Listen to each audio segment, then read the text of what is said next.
Sa dulo ng maalikabok na daan sa isang maliit na baryo sa Negros, may nakatayong kubong yari sa lumang kahoy at tagpi-tagping yero. Dito nakatira si Lito Dalisay, isang mahirap na magtutubo, kasama ang kanyang inang si Aling Felisa na matagal nang may karamdaman. Ang kanilang buhay ay umiikot lamang sa maliit na tubuhang minanapan ni Lito sa kanyang ama. Bago pa sumikat ang araw, gising na si Lito.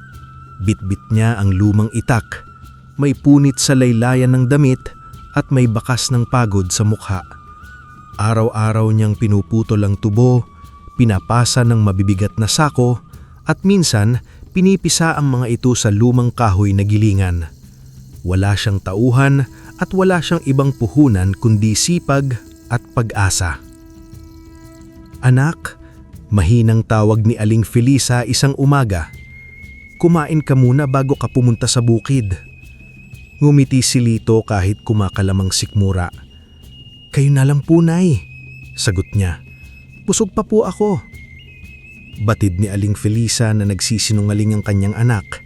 Ilang araw na nitong inuuna ang kanyang pagkain at mga gamot kaysa sa sarili nitong kapakanan. Hindi mapigilan ng matanda ang mapaluha tuwing nakikita niya si Lito na pilit nagpapakatatag. Sa kabila ng katotohanang unti-unti na itong inuubos ng labis na paghihirap. Matagal nang sinabi ng doktor na kailangan ni Aling Felisa ng operasyon, ngunit saan nakukuha ng pera si Lito? Sa bawat ani niya ng tubo, halos wala nang natitira.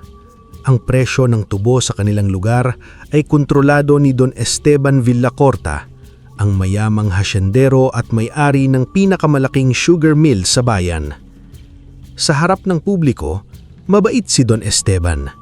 Palagi siyang nakangiti kapag may handaan, nagbibigay ng donasyon kapag pista, at tinatawag ng ilan na tagapagtaguyod ng bayan. Ngunit alam ng mahihirap na magtutubo ang totoo. Binibili niya ang kanulang ani sa napakababang halaga. Pagkatapos ay ibinebentang mahal kapag naging asukal na ito sa kanyang mill. Isang hapon, dinala ni Lito ang ilang sako ng bagong aning tubo sa bodega ni Don Esteban. Hindi na niya ito nagawang gilingin sa kanilang lumang kahoy na pambayo dahil kulang siya sa oras, lakas at kagamitan. Mula madaling araw hanggang tanghali, mag-isa niyang pinutol, binuhat at isinako ang mga tubo. Kaya pagdating niya sa bodega ay basang-basa siyang pawis, nanginginig ang tuhod at may sugat ang palad dahil sa mahapong pagtatrabaho sa tubuhan. Tinignan siya ni Don Esteban mula ulo hanggang paa. "Ito na naman ang tubo mo?" Malamig nitong tanong. "Lito, ilang beses ko bang sasabihin, ordinaryo ang ani mo, huwag kang umasa ng mataas na presyo." "Don Esteban," mahinang pakiusap ni Lito, "baka pwede niyo pong dagdagan kahit konti. Kailangan po kasi ng nanay ko ng operasyon." Bahagyang natawa ang hasyendero. "Hindi ko problema ang nanay mo. Negosyo ito, hindi kawang gawa. Kung ayaw mo sa presyo ko, dalhin mo sa iba. Tignan natin kung sino ang bibili." Napayuko si Lito. Gusto niyang sumagot, pero pinili niyang manahimik. Tinanggap niya ang kakarampot na bayad, kahit alam niyang kulang iyon kahit sa gamot lamang ng kanyang ina. Paglabas niya ng bodega, nasa lubong niya ang pinsan niyang si Eric kasama ang ilang tambay. Nakangiti ito habang hawak ang sigarilyo. "Oh, Lito, magkano na namang kinita mo? Pang 1 kilong bigas ba?" Nagtawanan ng kasama nito. "Kung ako sa'yo, ibenta mo na lang ang lupa mo kay Don Esteban. Wala kang mararating dyan. Pinapagod mo lang sarili mo." Hindi sumagot si Lito, pero sa loob niya parang may mabigat na bato na nakadagan sa dibdib. Kahit ilang beses siyang pagtawanan, hindi niya kayang ibenta ang lupaing pinaghirapan ng kanyang ama. Pag-uwi niya sa kubo, nakita niya si Aling Felisa na nakaupo sa tabi ng bintana. Maputla ito, ngunit pinilit pa ring ngumiti. "Nakabili ka ba ng gamot, anak?" tanong niya. Tinignan ni Lito ang pera sa kanyang kamay. Kulang na kulang. Hindi pa po, Nay. Sagot niya pilit itinatago ang lungkot. Pero bukas po bibili ako.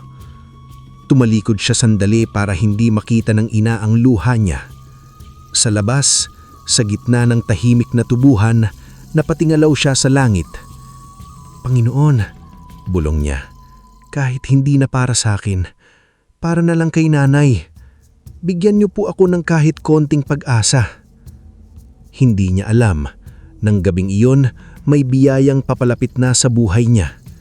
Umiisang biyayang hindi niya inaasahan at hindi niya rin kailanman makakalimutan. Kinabukasan, nagtungo si Lito sa palengke para sa pag-asang makahanap ng mas murang gamot. Paulit-ulit niyang binilang ang mga barya sa kanyang palad habang lumalakad.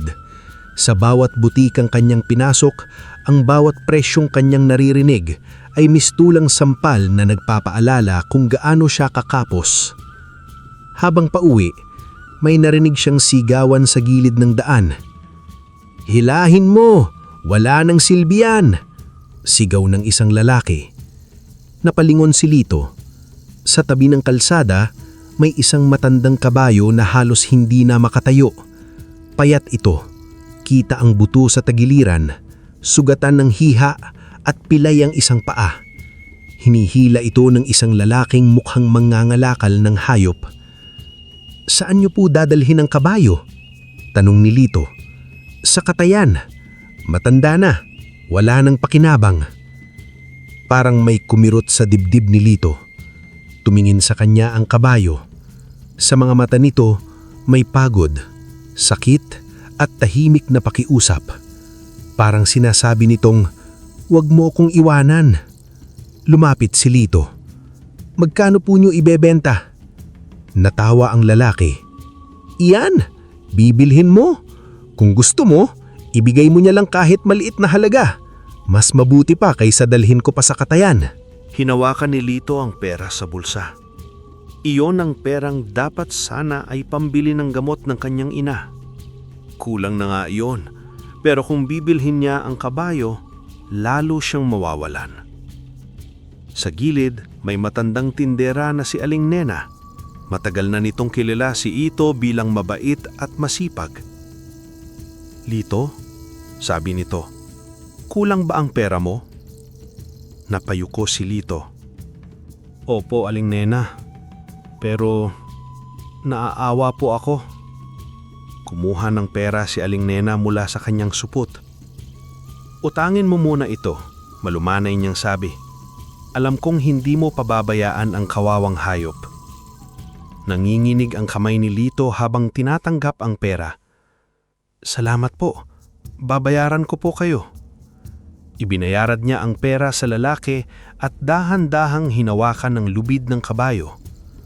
"Mula ngayon," bulong niya sa hayop, "hindi ka na mag-iisa." Habang pauwi sila, maraming tao ang napahinto at natawa. "Nako, si Lito talaga. Wala ka na ngang makain, bumili pa ng kabayo." Baka akala niya magiging prinsipe siya. Biro ng isa. Hindi pinansin ni Lito ang tawanan. Mabagal nilang tinahak ang daan. Bawat hakbang ng kabayo ay mabigat, ngulit buong ingat itong inalalayan ni Lito. Pagdating sa barangay, unang nakakita si Eric. "Ha?" Malakas nitong sigaw. "Lito, kabayo ba yan o kalansang na may buntot?" Natawanan ng ilang kapitbahay. Lumapit si Eric, paikot na tinignan ang kabayo. "Pinsan, sarili mong tiyan hindi mo mapakain, kabayo pa ang inampon mo. Hindi mo na nga mapagmut nanay mo." Nanikip ang dibdib ni Lito, pero pinili niyang maging mahinahon. "Wala siyang kasalanan," sabi niya. "Hindi ko kayang hayaang katayin siya." Wala nga siyang kasalanan, pero wala rin siyang pakinabang. Hindi sumagot si Lito. Dinala niya ang kabayo sa likod ng kubo at ginawan ng munting silungan sa ilalim ng punong mangga. Lumabas si Aling Felisa, hirap sa paghinga, ngunit nagulat nang makita ang dala ng anak. "Anak," mahina niyang sabi, "saan galing ang kabayong iyan?" "Papunta siya sa katayan, Nay," sagot ni Lito. "Hindi ko po natiis." Saglit na natahimik ang matanda. Tinignan niya ang payat na kabayo. Pagkatapos ay ang kanyang anak na halos wala na ring lakas sa katawan. Sa halip na pagalitan si Lito, hinaplos ni Aling Felisa ang leeg ng kabayo. Pareho kayong pagod, bulong niya. Pareho kayong sinasabi ng mundo na wala ng pag-asa. Nanginginilid ang luha ni Lito. Ano ang ipapangalan mo sa kanya? Tanong ng ina. Tumingin si Lito sa kabayo. Dumating ito sa pinakamadilim na panahon ng buhay nila. Dulom, sagot niya. Dahil dumating siya sa gitna ng dilim. Pero simula ngayon, aalagaan ko siya. Nang gabing iyon, lininis ni Lito ang sugat ni Dulom. Pinakain ito ng sariwang damo at binigyan ng tubig. Habang nakaupo sa tabi ng kabayo, hinaplos niya ang ulo ni Dulom. Dulom, bulong niya. Hindi ko alam kung bakit kita iniligtas. Pero sana balang araw may darating din na tulong sa amin. Sa dilim, tila may munting kislap sa mga mata ng kabayo. Lumipas ang mga linggo. Araw-araw pa ring gumigising si Lito bago sumikat ang araw. Pinuputol ang tubo, pinapasa ng sako at pinipilit kumita kahit maliit. Ngunit bago niya ito simulan ng trabaho, laging muna niyang inaasikaso si Dulom. Linilinis niya ang sugat nito gamit ang pinukulo ang dahon at malinis na tubig. Pinapakain ito ng sariwang damo. Minsan kinakausap niya ito na parang tunay na kaibigan. Pasensya ka na, Dulom, sabi niya isang umaga habang pinupunasan ang sugat ng kabayo. Wala akong mamahaling gamot, pero gagawin ko ang kaya ko. Dahan-dahang inilapit ni Dulom ang ulo sa balikat ni Lito na parabang nauunamaan siya. Sa bintana, pinagmamasdan sila ni Aling Felisa. Kahit nanhihina, sumisilip ang ngiti sa kanyang labi. Anak, tawag niya. Parang may bago kang kapatid. Napangiti si Lito. Mas tahimik nga lang kaysa kay Pinsan Eric, biro niya. Mahina ngunit totoong natawa si Aling Felisa. Matagal niya niyang hindi narinig ang tawang iyon mula sa ina. Ngunit sa labas ng kanilang maliit na mundo, patuloy ang pangungutya. Isang araw, dumaan si Eric habang pinapakain ni Lito si Dulom. Buhay pala yan, tanong ni Eric. Akala ko mamamatay din agad. Sayang ang damo. Hindi sumagot si Lito. Lumapit si Eric sa bakod. Alam mo, pinsan, pareho kayo ng kabayong yan. Pilay, pagod, walang silbi, pero ayaw pang sumuko. Napahinto si Lito. Masakit ang sinabi, ngunit hindi siya nagalit. Hinaplos lang niya ang leeg ni Dulom. Hindi lahat ng pagod ay talo na. Mahinahon niyang tugon. Minsan, nagpapahina lang bago muling lumaban. Nainis si Eric kasi hindi niya napaiyak si Lito. Suminganot na lang siya tapos umalis. Pagkaraan ng ilang araw, unti-unting lumakas si Dulom. Hindi na ito gaanong nanginginig kapag naglalakad. Ang dating malungkot nitong mata ay nagkaroon ng kakaibang kinang. Minsan, nakikita ni Lito na nakatitig ito sa lumang kahoy na gilingan na minana pa ng kanyang ama. Isang madaling araw, naghahanda si Lito ng mga putol na tubo sa tabi ng gilingan. Ang gilingan ay yari sa kahoy. Paikot ang pambayo at kailangan pang hilahin upang mapisa ang tubo. Dati, si Lito mismo ang umiikot dito kaya masakit ang kanyang likod at balikat. Kung may katulong lang sana ako, bulong niya habang nagpupunas ng pawis. Bigla siyang narinig ng mabagal na yabag. Hindi sumagot si Lito. Lumapit si Eric sa bakod. Alam mo, pinsan, pareho kayo ng kabayong iyan. Pilay, pagod, walang silbi, pero ayaw pang sumuko. Napahinto si Lito. Masakit ang sinabi, ngunit hindi siya nagalit. Hinaplos lang niya ang leeg ni Dulom. Hindi lahat ng pagod ay talo na. Mahinahon niyang tugon. Minsan, nagpapahinga lang bago muling lumaban.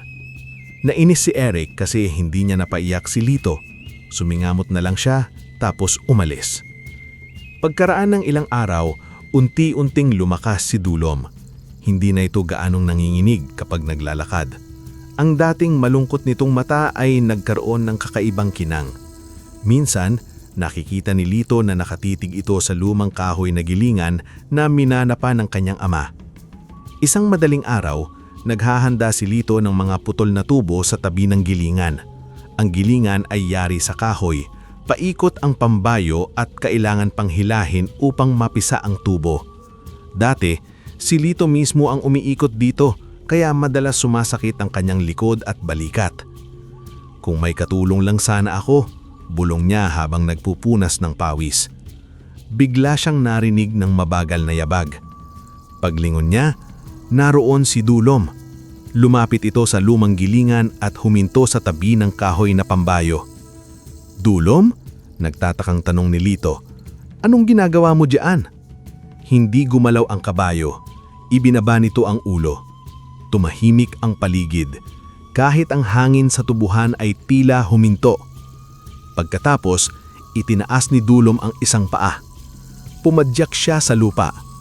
Sa unang padyak, bahagyang nanginig ang paligid ng gilingan. Napaurong si Lito. "Ano yon?" bulong niya. Muling itinaas ni Dulom ang isang paa. Ikalawang padyak. Sa ikalawang padyak, ang mga nakasalansang na putol na tubo ay gumalaw, hindi dahil sa hangin, kundi parang may dumadaloy na hawiga sa loob ng bawat tangkay. Napasandal si Lito sa poste. "Dulom," nanginginig ang kanyang sabi, "hindi ka ordinaryong kabayo." Itinaas ni Dulom ang paa nito sa ikatlong pagkakataon. Ikatlong padyak. Sa pagtama ng paa nito sa lupa, kumislap ang paligid ng gilingan. Ang alikabok ay naging pinong gintong pulbos, umiikot sa hangin at bumabalot sa kahoy na pambayo. Lumabas si Aling Felisa mula sa kubo, nakahawak sa dingding. "Anak," mahinang niyang tawag, "ano ang liwanag na iyan?" Hindi makasagot si Lito. Pagkatapos ng tatlong padyak, dahan-dahang lumapit si Dulom sa lumang gilingan. Inilagay ni Lito ang ilang putol na tubo sa pagitan ng mga kahoy na pampisa. Pagkatapos, hinila ni Dulom ang pambayo. Umikot ang gilingan. Napisa ang tubo at mula sa dulo ng lagusan, hindi ordinaryong katas ang lumabas. Kulay ginto ito. Kumikislap, makapal, mabango at tila may sariling liwanag. Tumulo ito sa palayok na nakalagay sa ilalim ng gilingan. Napatakip ang bibig si Aling Felisa. "Diyos ko!" Lumuhod si Lito sa tabi ng palayok. Naninginig ang kanyang kamay habang tinitignan ang ginintong katas. "Dulom!" bulong niya. "Luhaan! Ano ka?" Tumingin ang kabayo kay Lito. Hindi ito nagsalita, ngunit sa mga mata nito ay may katahimikang tila matagal nang naghihintay. Sa puso ni Lito, parang may narinig siyang bulong. Ang biyaya ay ibinibigay sa pusong hindi maramot. Napaupo si Lito sa lupa. Hindi niya alam kung matatakot o magpapasalamat. Ngunit nang makita niya ang kanyang ina, ang unang pumasok sa isip niya ay hindi yaman, kundi pag-asa. "Nay," sabi niya nanginginig ang tinig, "baka ito na ang sagot sa dasal natin." Maingat madinala ni Lito ang palayok ng ginintong katas sa loob ng kubo. Ilang ulit niyang tinignan ito, natatakot na baka panaginip lamang ang lahat. Ngulit totoong-totoo ang kinang, ang bango at ang init na nanggagaling sa likido. "Nay," sabi niya habang inilalagay ang palayok sa kalan, "tignan natin kung magiging magandang asukal." "Nakakatakot, anak," mahina mulit mausisip sabi ni Aling Felisa. "Hindi natin alam kung ano iyan." Tumingin si Lito sa ina. "Hindi po sigurong masama ang biyayang galing sa kabutihan. Iniligtas natin si Dulom. Baka ito ang pasasalamat niya." Sinindihan niya ang kalan. Habang umiinit ang gininto ang katas, unti-unti itong bumula. Ngunit hindi ito tulad ng ordinaryong katas na madaling masunog. Ang bawat bula ay kumikislap at ang amoy nito ay kumalat sa buong kubo. Matamis, malinis at nakakaaliw. Maya-maya, lumapot ito at naging malak kristal. Nang lumamig, nabuo ito bilang asukal na may banayad na gintong kinang. Kumuha si Lito ng kaunti gamit ang kutsara. Inamoy niya muna, pagkatapos ay bahagyang tinikman. Napapikit siya. Ang tamis ay kakaiba. Hindi matapang. Hindi nakakaumay. Parang dumadampi lang sa dila. Pagkatapos ay kumakalat ang init sa dibdib. Parang may gumigising sa pagod niyang katawan. "Nay," sabi niya, halos pabulong. "Tikman niyo po." Nag-alangan si Aling Felisa. "Anak, alam mong bawal sa akin ng sobrang matamis." "Ito po," sabi ni Lito, nakatingin sa gintong asukal. "Iba po ito. Kaunti lang. Kapag may naramdaman kayong masama, titigil tayo." Kumuha si Aling Felisa ng napakaliit na butil at inilagay sa dila. Ilang sandali siyang hindi nagsalita. Biglang nag-iba ang kanyang muka. Ang dating putlang labi ay nagkaroon ng kaunting kulay. Humina siya ng malalim, na para bang unang beses niyang nakahinga ng maayos matapos ang matagal na panahon. "Nay," kinakabahang tanong ni Lito, "masama po ba pakiramdam niyo?" Umiling si Aling Felisa. Pumatak ang luha sa pisngi niya. "Hindi, anak," sabi niya. "Gumaan ang katawan ko. Parang may init na yumakap sa akin mula sa loob." Napaiyak si Lito. Lumuhod siya sa harap ng ina at hinawak ang mga kamay nito. "Nay," sambit niya, "baka gagaling na kayo. Baka maililigtas ko na kayo." Hinaplos ni Aling Felisa ang buhok ng anak. "Anak, huwag mong hayaang kainin ng pagnanasa ang puso mo. Kung biyaya ito, alagaan mo. Huwag mong gamitin sa kasakiman." Tumango si Lito. "Opo, Nay. Pangako po." Mula noon, araw-araw na ginawa ni Dulom ang ritual bago hilahin ang gilinan. 3 padyak, gintong alikabok, at pagkatapos, gininto ang katas. Kapag niluto ito at naging asungal, hindi ito nagdudulot ng sakit gaya ng diabetes, kundi tila nagpapalakas pa ng katawan. Ang tamis nito ay perpekto, banayad sa dila at hindi nakakaumay. Ngunit hindi naging padalos-dalos si Lito. Kaunti lamang ang ginagawa niya. Sapat upang makagawa ng ilang supot ng asukal. Mahigpit niyang itinago ang sikreto ni Dulom. Sa mga sumunod na araw, mas lumakas si Aling Felisa. Hindi siya tuluyang gumaling agad, ngunit hindi na siya kasing hina noon. Nakakatayo na siya ng mas matagal. Nakakangiti na siya ng hindi pinipilit. Isang gabi, habang nakaupo sila sa labas ng kubo, lumapit si Dulong at hinalip ang ulo ng kandungan ni Aling Felisa. Hinaplos ito ng matanda. "Dulom," malambing niyang sabi, "hindi ko alam kung sino ang nagpadala sa iyo, pero salamat. Salamat at hindi mo kami kinalimutan." Tumingin si Lito sa matandang kabayo. Sa isip niya, hindi na ito basta hayop. Kaibigan ito. Milagro. Sagot sa dasal. Hindi pa tapos ang problema. Nandoon pa rin ang utang. Nandoon pa rin si Don Esteban. Nandoon pa rin ang pangungutya ng mundo. Pero ngayon, may liwanag na sa dilim. At ang liwanag na iyon ay nagmula sa 3 padyak ng kabayong minsang itinuring ng lahat na wala ng silbi. Ilang araw matapos matuklasan ng hiwaga, nagdesisyon si Lito na bigbenta ng kaunting ginintong asukal sa palengke. Ilang supot lamang ang dala niya, nakabalot sa malinis na papel at nakatali ng abaka. Maaga siyang pumuwesto sa isang maliit na sulok. Nang kita ng mga tao ang kanyang paninda, may ilang agad na nagduda. "Asukal?" sabi ng isang babae. "Kay Lito galing. Baka matabang din gaya ng tubo niya." Napayuko si Lito, ngunit pinili niyang ngumiti. "Tikman niyo po muna. Kaunti lang." Walang gustong mauna. Hanggang sa dumaan si Mang Saryo, isang mabait na panadero na maliit lang ang pwesto sa palengke. "Lito?" tanong ni Mang Saryo. "Ano yan?" "Asukal po, Mang Saryo. Gawa ko po. Kumuha si Mang Saryo ng kaunti at tinikman. Ilang segundo siyang nahimik. Pagkatapos, nanlaki ang kanyang mata. Lito, mahinang sabi. Saan galing ito? Sa tubo ko po. Umiling si Mang Saryo. Hindi ito ordinaryong asukal. Ang linis ng tamis, hindi nakakasawa. Parang may init sa katawan. Bumili siya ng 2 supot. Nang araw ding iyon, ginamit niya ito sa pandesal at ensamayda. Kinabukasan, ang pila sa panaderya ni Mang Saryo ay umabot hanggang kalsada. Anong nilagay mo rito? Tanong ng isang mamimili. Ang sarap, hindi nakakaumay. Parang gumaan pakiramdam ko, sabi naman ng isang matandang babae. Mabilis kumalat ang balita.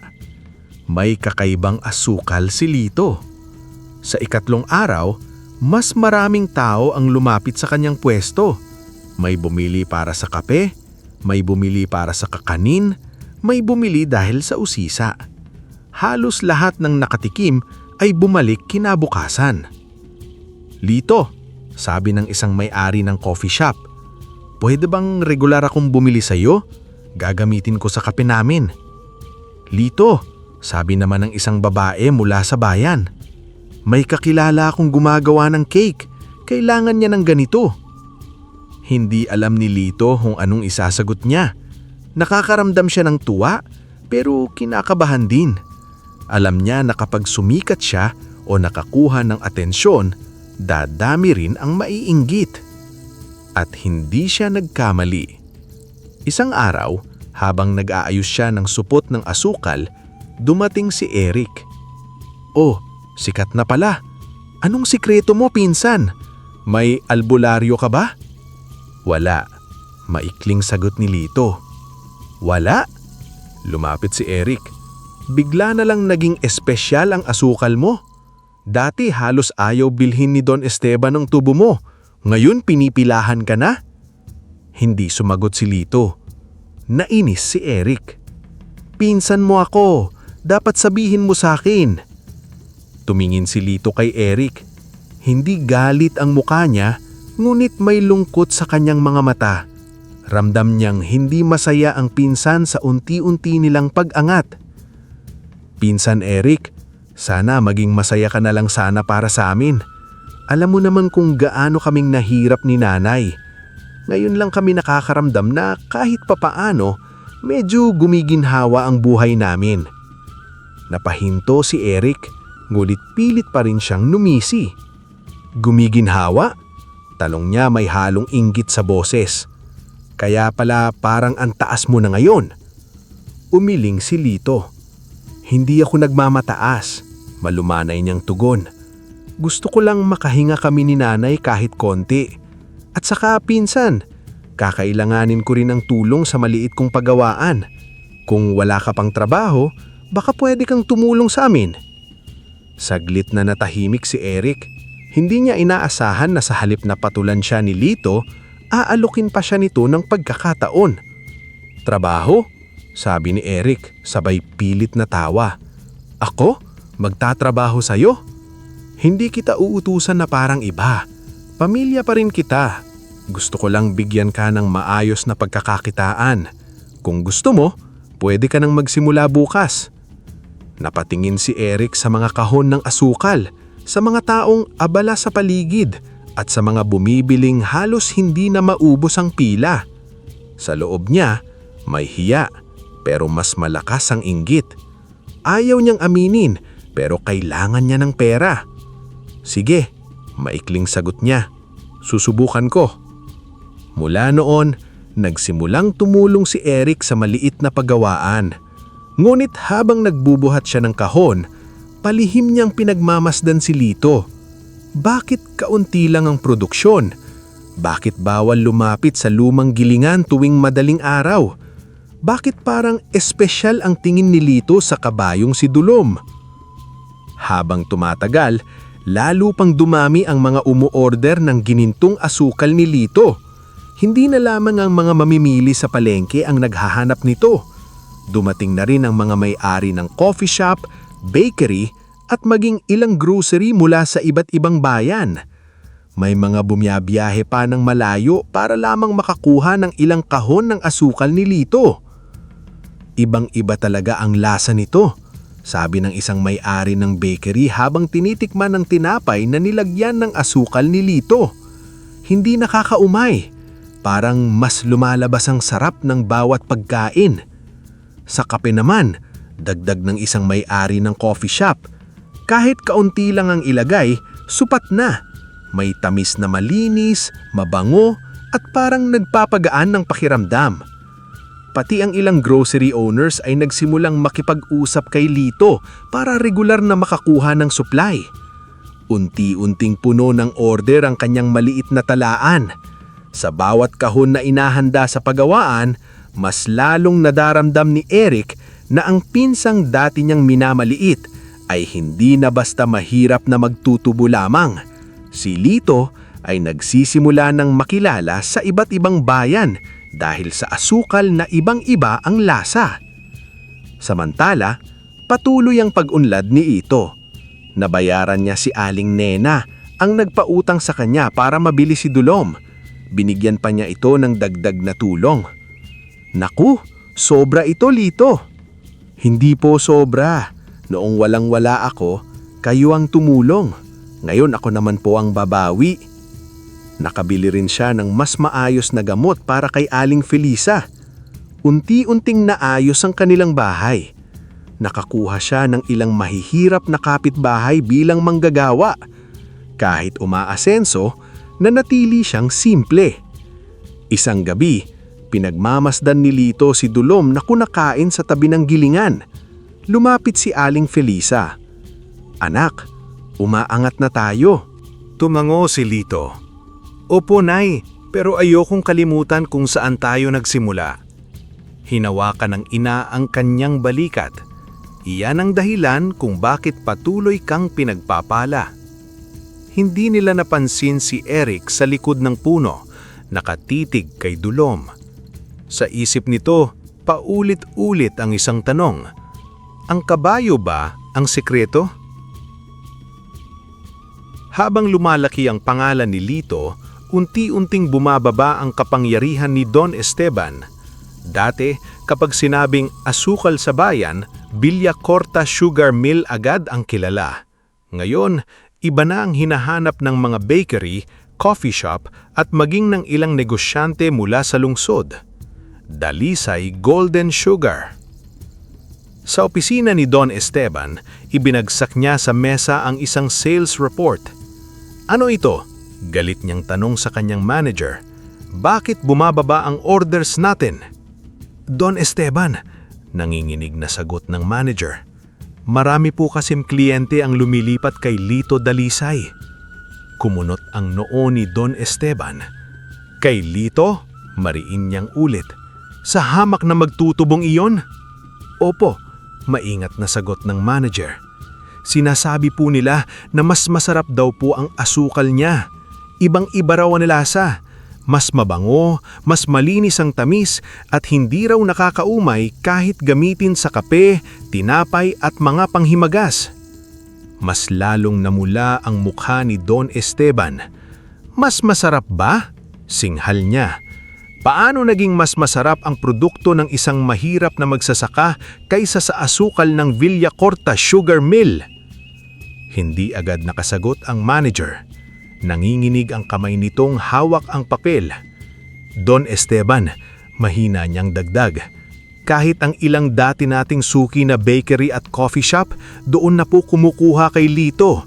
Sabi nila, kapag asukal ni Lito ang gamit, mas hinahanap daw ng mga customer ang produkto nila. Namula ang mukha ni Don Esteban. Hindi niya matanggap na ang dating magsasakang minamaliit niya ay mas nakikilala na ngayon kaysa sa kanyang mill. Bilhin niyo ang lupa niya, utos niya, kahit magkano.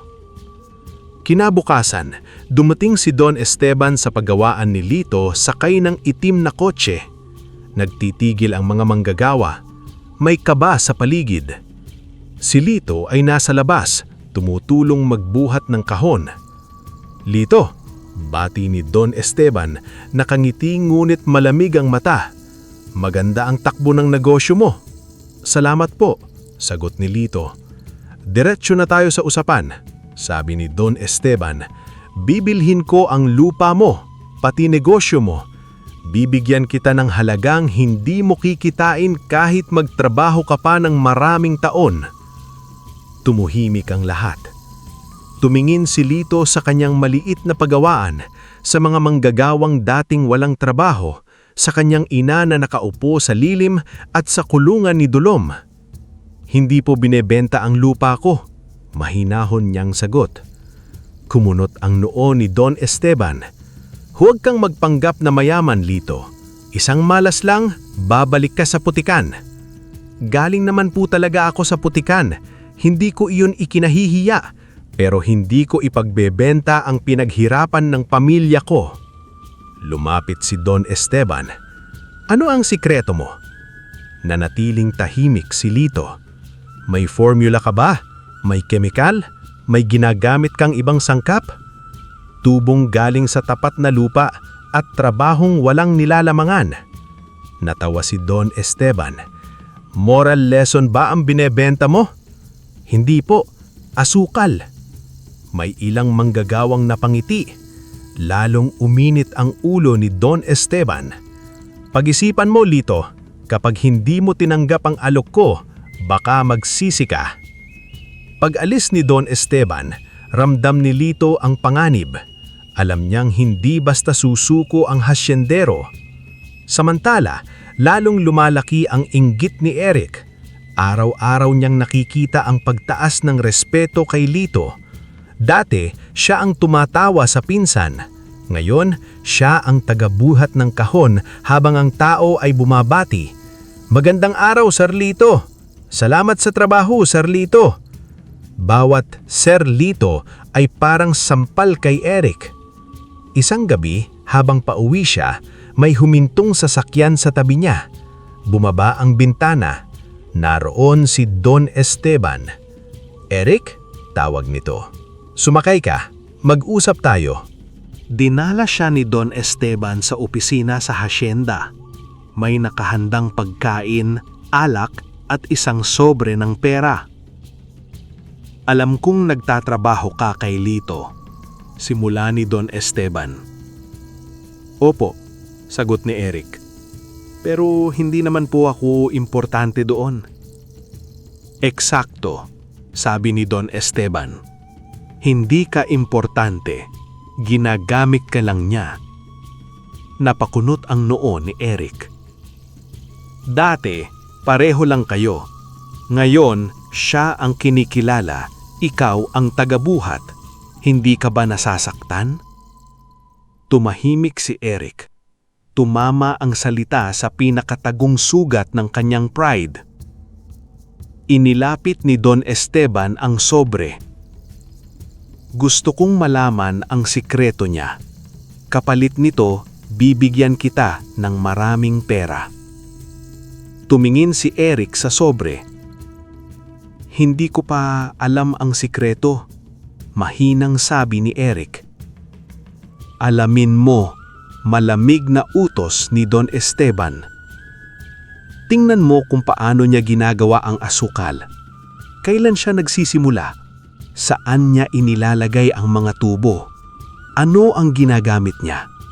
May sangkap ba siyang idinadagdag? Napayuko si Eric, tila nagdadalawang isip. Pero Don Esteban, mahigpit si Lito pagdating sa paggawaan. Hindi niya basta pinapalapit ang kahit sino sa lumang gilingan tuwing madaling araw. Bahagyang ngumiti si Don Esteban na parang mas lalo siyang naintriga. Kung ganon, doon ka magmasid. Kung may tinatago siya, malalaman mo. At kapag nalaman mo ang sikreto niya, hindi na siya makakatakas sa akin. Napatingin si Eric sa sobre ng pera sa mesa. Mabigat ang dibdib niya, ngulit mas mabigat pa ang inggit na matagal niyang dinadala.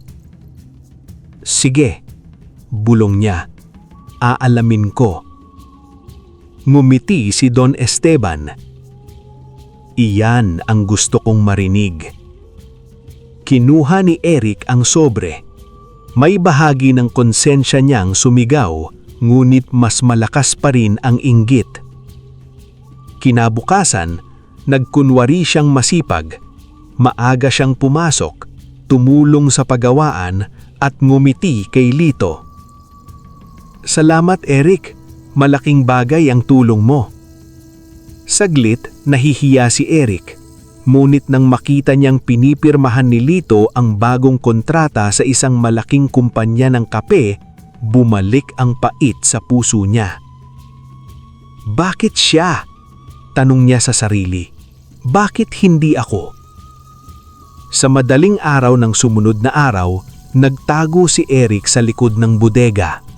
Doon niya nakita ang lahat. Si Dulom, ang 3 padyak, ang gintong alikabok sa gilingan, ang ginintuang katas.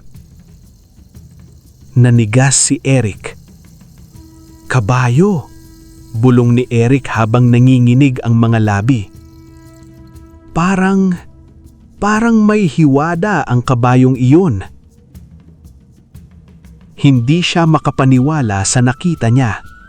Ang 3 padyak ni Dulom, ang gintong alikabok sa paligid ng lumang gilingan at ang ginintuang katas na lumabas mula sa pinisang tubo, lahat iyon ay paulit-ulit na bumabalik sa kanyang isip. Nang gabing iyon, halos takbuhin niya ng Eric ang daan papunta sa hasyenda ni Don Esteban. Pawis na pawis siya nang pumasok sa opisina ng hasyendero. Ano ang nalaman mo? Malamig na tanong ni Don Esteban. Lumunok si Eric. Don Esteban, parang may hiwaga ang kabayo ni Lito. Saglit na tahimik si Don Esteban. Pagkatapos ay bigla itong tumawa ng malakas. Kabayo? Panunuya niya.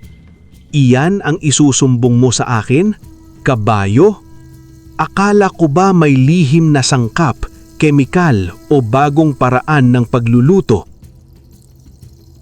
Hindi po, mabilis na sagot ni Eric, nanginginig ang tinig. Nakita ko po mismo, tuwing madaling araw, dinadala ni Lito ang mga putol na tubo sa lumang gilingan, tapos lalapit ang kabayo. Hindi po siya ordinaryong humihila lang. Kumunot ang noo ni Don Esteban.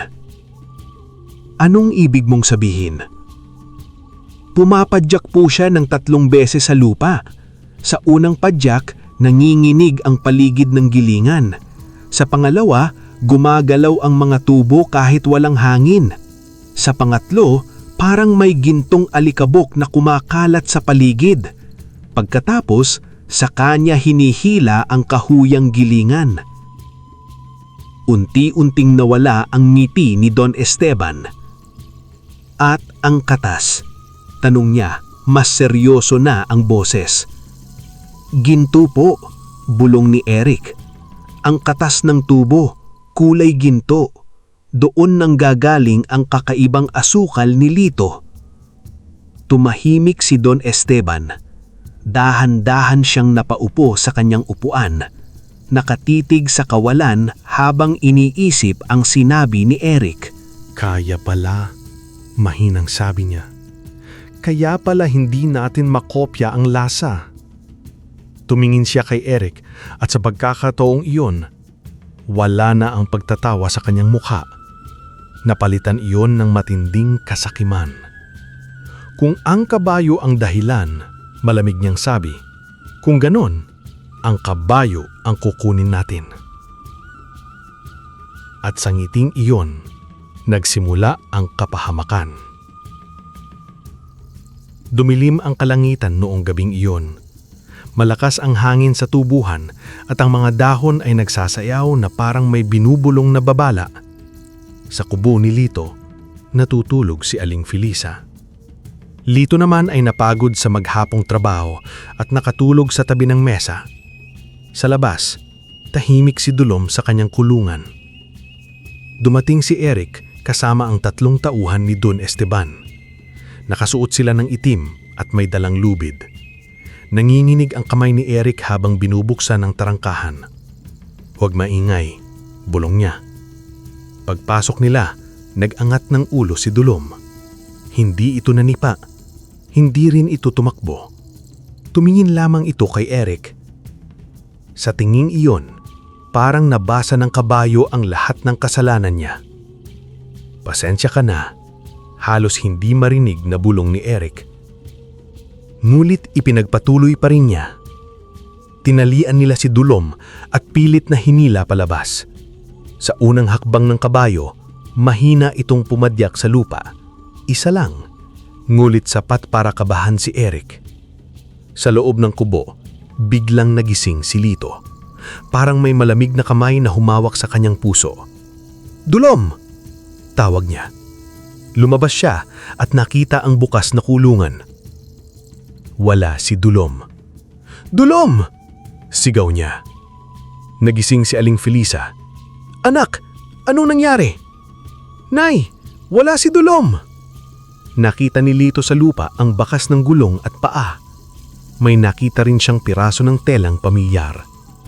Tela mula sa damit ni Eric. Nanlumo siya. "Eric!" bulong niya. Parang gumuho ang mundo niya. Hindi lang kabayo ang nawala, kundi isang taong itinuring niyang kapamilya.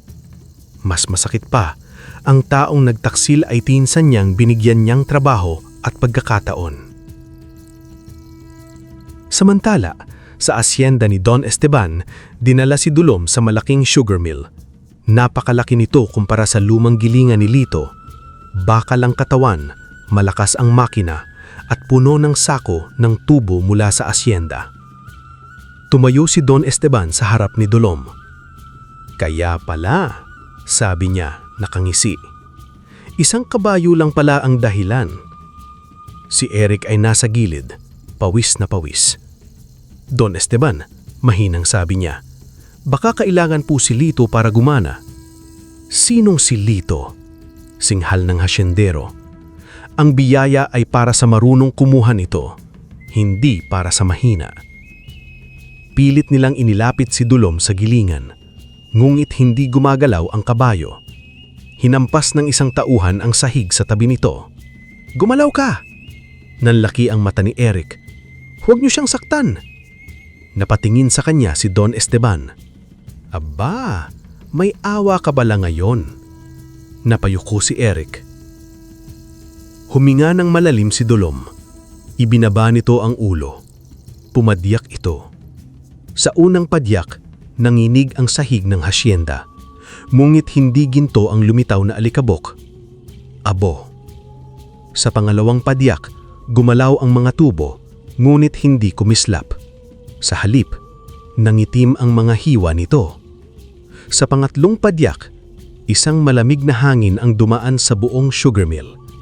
Napatigil ang ilang makina. Namutla ang mga tauhan. "Simulan niyo na!" sigaw ni Don Esteban.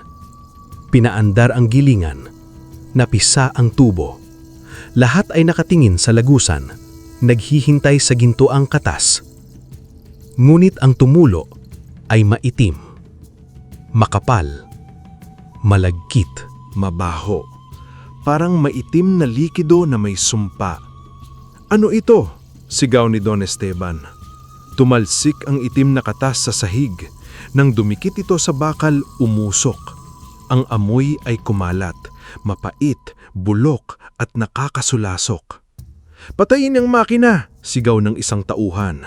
Ngunit huli na. Puro itim na katas ang lumabas sa gilingan. Dumaloy ito sa mga lalagyan at sinira ang buong linya ng produksyon. Si Don Esteban ay halos mabaliw sa galit. "Gawin mong ginto!" sigaw niya kay Dulom. "Gawin mo!" Itinaas niya ang tungkod, ngunit bago niya maihampas, pumigna si Eric. "Huwag!" sigaw nito. Nagulat ang lahat. "Huwag niyo siyang saktan," nanginginig na sabi ni Eric. "Hindi siya makina, hindi siya pag-aari niyo." Sinampal siya ni Don Esteban. "Walang hiya ka! Binayaran kita para tumulong, hindi para maawa. Napahawak si Eric sa pingsi. Doon niya naintindihan ang katotohanan. Hindi siya yayaman sa pagtataksil.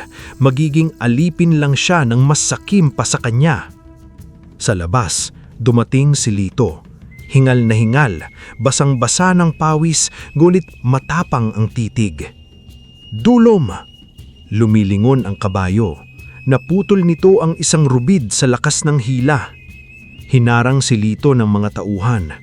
Hindi ka pwedeng pumasok dito. Sa akin ninyo kinuha ang kabayo, mariin na sabi ni Lito. Hindi ako aalis nang wala siya. Lumapit si Don Esteban. Anong ginawa mo sa kabayong yan? Bakit hindi gumagana sa akin? Tinignan siya ni Lito. Dahil hindi ninyo kayang nakawin ang biyayang para sa pusong tapat.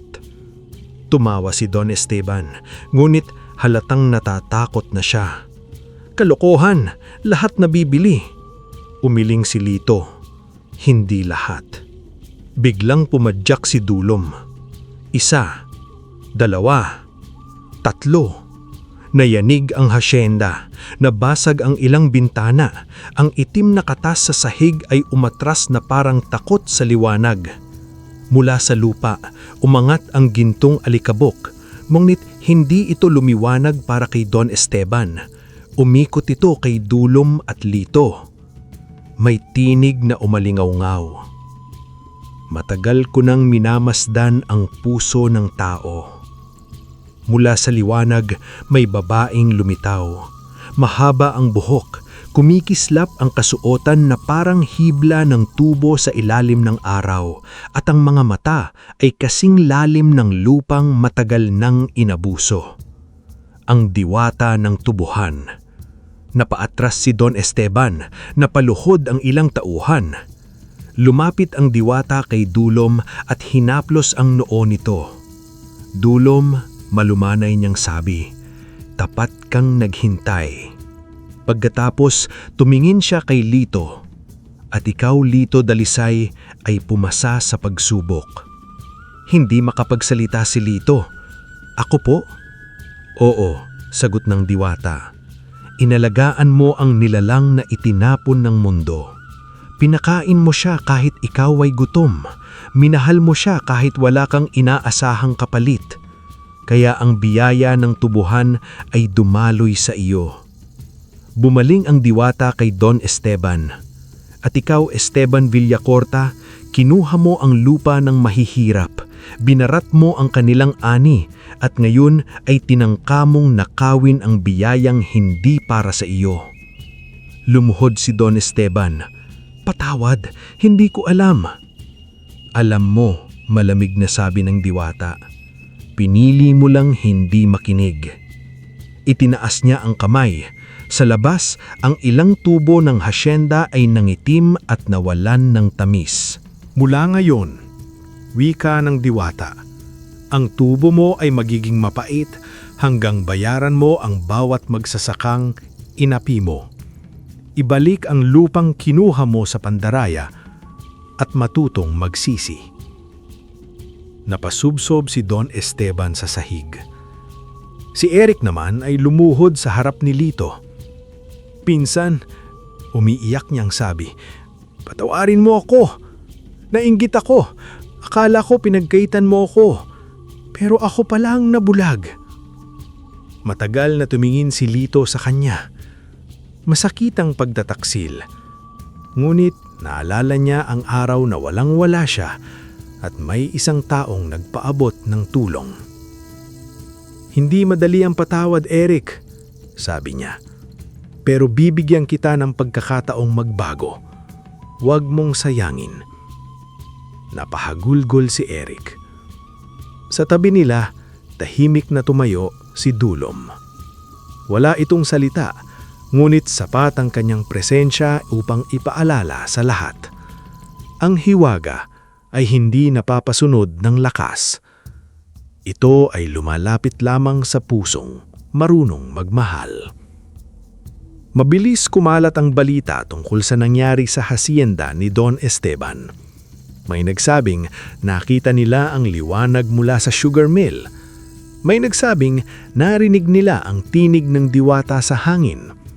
May nagsabing ang dating matamis matubo ni Don Esteban ay biglang naging mapait. Ngunit ang pinakamahalaga sa lahat, nagsimulang bayaran si Don Esteban. Sa takot at sa unti-unting paggising ng konsensya, ibinalik niya ang ilang lupang kinuha niya sa Pandaraya. Binayaran niya ang mga magsasakang matagal niyang inapi. Hindi iyon nangyari sa isang araw, mulit nagsimula ang pagbabago. Si Eric naman ay nanatili sa paggawaan ni Lito, hindi bilang tagapangasiwa, kundi bilang karaniwang manggagawa. "Gusto kong magsimula sa ibaba," sabi niya kay Lito. "Nahihiya ngunit tapat. Kailangan kong matutong magpakumbaba." Tumanggo si Lito. "Kung totoo ang pagbabago mo, makikita iyan araw-araw, hindi sa salita lang." Lumipas ang panahon. Lumaki ng lumaki ang negosyo ni Lito. Mula sa maliit na kubo at lumang gilingan, nakapagtayo siya ng malinis at maayos na pagawaan. Tinawag niyang Dalisay Golden Sugar Corporation. Ngunit, hindi siya naging katulad ni Don Esteban. Sa kanyang kumpanya, patas ang sahod, may pagkain ng mga manggagawa, may pondo para sa gamot ng pamilya nila. Ang mga dating magsasakang binabarat sa presyo ay naging katuwang niya. Binibili niya ang tubo sa matarungang halaga at tinuturuan silang alagaan ang lupa. "Naranasan ko ang gutom," sabi ni Lito sa kanyang mga tauhan isang umaga. "Kaya ayokong may magtrabaho rito na uuwi pa ring walang makain." Napagamot ng tuluyan si Aling Felisa. Nang makalabas siya sa ospital, hindi niya hiniling na pumunta agad sa bagong bahay ni Lito. Sa halip, hiniling niyang dalhin muna siya sa lumang kubo. "Bakit po, Nay?" tanong ni Lito. Ngumiti ang matanda. "Gusto kong makita kung saan nagsimula ang biyaya." Dinala siya ni Lito sa lumang gilingan. Nandun pa rin yun. Kahit may bago na silang makina, hindi niya ipinatapon ng kahoy na pambayo. Para sa kanya, iyon ang alaala ng unang himala. Sa tabi nito, nakatayo si Dulom. Hindi na ito payat tulad ng dati. Malusog na siya, makintabang balahibo, at payapa ang mga mata. Ngunit naroon pa rin ang maliit na pilat sa hita. Paalala ng panahong itinuring siyang walang silbi ng mundo. Isang araw, inimbitahan si Lito sa malaking business event sa lungsod. Noon, sa isang katulad na pagtitipon, minsan siyang hindi pinapasok dahil marumi ang damit niya. Sinabihan siyang pang-delivery lang ang pasukan niya. Ngayon, bumalik siya. Hindi mayabang, hindi puno ng alhas, nakasuot lamang ng simpleng barong. Ngulit pagdating niya, tumayo ang mga tao. "Ladies and gentlemen, let us welcome the founder of the Dalisay Golden Sugar Corporation, the new sugar tycoon, Mr. Lito Dalisay." Nagpalakpakan ang lahat. Saglit na napahunto si Lito sa entablo. Naaalala niya ang dating sarili, ang lalaking pinagtatawanan, ang magsasakang namamalimos ng dagdag presyo, ang anak na umiiyak dahil hindi mabili ang gamot ng ina. Humawak siya sa mikropono. "Maraming salamat," sabi niya. "Pero gusto kong sabihin sa inyo, hindi ako yumaman dahil magaling ako mag-isa. Yumaman ako dahil may natutunan ako sa hirap. Kapag may biyayang dumating, hindi ito dapat ikulong sa palad. Dapat itong dumaloy sa iba." Sa likod ng bulwagan, tahimik na umiyak si Aling Felisa. Hindi dahil sa yaman ng anak, kundi dahil nanatiling buo ang puso nito. Lumipas ang ilang taon. Nagkaroon si Lito ng malalawak na tubuhan, mas malaking pabrika, mansyon, klinika para sa mga mahihirap, scholarship program para sa mga anak ng magsasaka, at pabahay para sa mga manggagawang walang sariling lupa. Ngunit sa kabila ng lahat, may isang bagay na hindi niya kinalimutan. Tuwing anibersaryo ng unang himala, bumabalik siya sa lumang gilingan kasama si Dulom. Isang dapit hapon, habang kulay kahelang langit at sumasayawang tubo sa hangin, tumayo si Lito sa tabi ng pambayo. Nandoon si Aling Felisa, si Eric, ang mga manggagawa at mga pamilyang natulungan niya. Hinaplos ni Lito ang lumang kahoy na gilingan. Noon, sabi niya, nangingilid ang luha. Akala ko, ang kailangan ko lang ay pera. Pero natutuhan ko, hindi pala ang tamis ng asukal ang tunay na biyaya. Tumingin siya kay Dulom. Kundi ang pusong hindi nakakalimot tumulong kahit minsang walang-wala. Sa sandaling iyon, humakbang si Dulom. Ibinaba niya ang ulo at muling pumadyak sa lupa. Una, nanginig ang lupa. Ikalawa, gumalaw ang mga tubo sa paligid. Ikatlo, kumislap ang buong tubuhan sa ilalim ng papalubog na araw, tila libo-libong gintong alikabok ang lumutang sa hangin. Napaluha ang mga tao. Sa gitna ng liwanag, sandaling nasilayan ni Lito ang anino ng diwata ng tubuhan sa malayo. Nakangiti ito bago tuluyang maglaho sa sinag ng araw. Lumapit si Aling Felisa at hinawakan ng kamay ng anak. Anak, mahina nang sabi. Nagawa mo. Umiling si Lito habang nakangiti. Hindi po ako, Nay. Tayo, si Dulom, at lahat ng taong hindi sumuko kahit ilang beses silang itinuring na wala ng silbi. Sa huling sinag ng araw, si Dulom ay tumayo sa gitna ng tubuhan. Ang kabayong minsang papunta sa katayan, ngayon ay simbolo ng pag-asa, kabutihan at hiwagang ibinibigay lamang sa pusong marunong magmahal. At mula noon, sa bawat butil ng Dalisay Golden Sugar, dala nito ang aral ng kanilang kwento.